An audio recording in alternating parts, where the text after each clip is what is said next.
सुवर्णपुर जिला वीर महाराजपुर ब्लॉक अंतर्गत जटेसिंहा पंचायत बड़ खमार मठ पड़ियाठारे आज एक दिवसीय डुमाल समावेश तथा डुमाल जाति ऐतिह्य संस्कृति और शिक्षार अभिवृद्धि संपर्कित आलोचना चक्र अनुष्ठित हो जायछि। एथिरे मुख्य अतिथि भाव पूर्वतन राज्य डुमाल सभापति पड़िया अन्य अतिथि भाव दयानिधि प्रधान जिला डुमाल सभापति अश्विनी महाकुर नीलकेतन महाकुर जिला सभापति जिला परिषद चंद्रकांति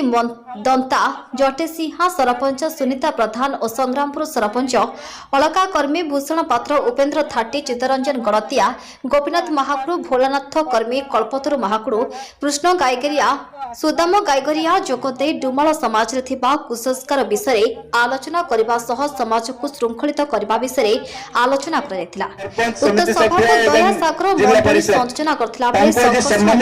समति महापुर पंचायत कमिटी तथा ब्लॉक अन्य कमिटीर सदस्य माने सहयोग एथिरे समाजर विभिन्न व्यक्ति मानक सम्मानित करा जायतिला। सुवर्णपुर जिल्लार प्रधान दासक रिपोर्ट